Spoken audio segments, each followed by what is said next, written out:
বজ্র নিক্ষেপ করার সঙ্গে সঙ্গে গরুর দেখলো এই বজ্রকে প্রতিরোধ করার মতো ক্ষমতা পৃথিবীর কেন, তিলকে কারণে ভয়ঙ্কর বজ্র। গরুর কি করলো, নিজের ডানা থেকে একটা পালক উপড়ে নিয়ে বজ্রকে সম্মান করলো। এই বজ্র উৎপন্ন হয়েছিল দধিচি মুনির হাত থেকে।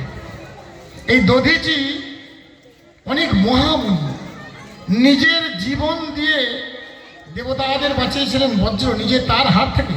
তাকে মরতে হয়েছিল তো, না মরলে কখনো পাইব, তার হাত পাবে কোথায়? দধিচি যদি না মরে তাহলে দেবতারা বাঁচে না। দধিচি নিজের জীবন উৎসর্গ করে দেবতাদের বাঁচিয়েছিলেন বজ্র উৎপন্ন করে। সেই বজ্রকে উনি যখন সম্মান করলেন, বজ্র এই পালকটাকে জ্বালিয়ে দিয়ে ইন্দ্রের কাছে ফিরে গেল। ইন্দ্র বলে, আরে বাপরে, তো মহাবীর, এত বড় বীর যে বজ্রকে প্রতিহত করে।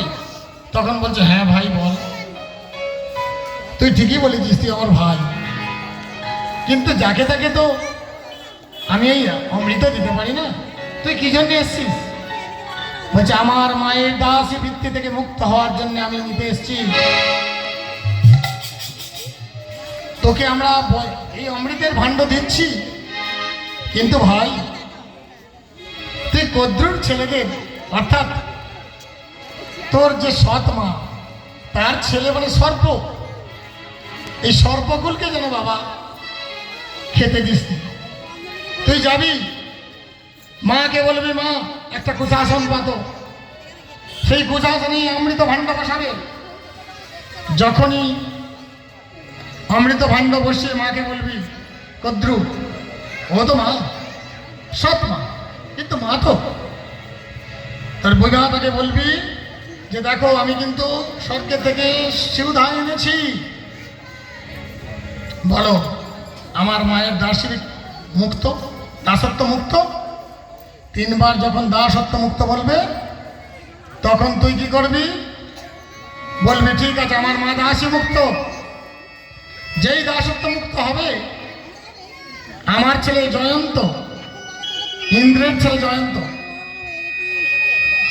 ইন্দ্রের ছেলে জয়ন্ত, ও কিরকম জানেন, অদৃশ্য হয়ে সে অমৃত ভাণ্ড নিয়ে চলে যাবে। তো অদৃশ্য হয়ে অমৃত ভাণ্ড নিয়ে চলে আসবে।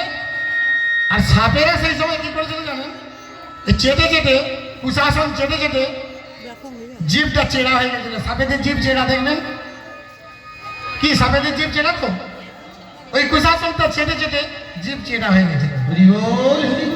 এই অমৃত যখন গরুর নিয়ে যাচ্ছে, তখন এই অক্ষয় কদম্ব বৃক্ষের উপরে বসিয়েছিল।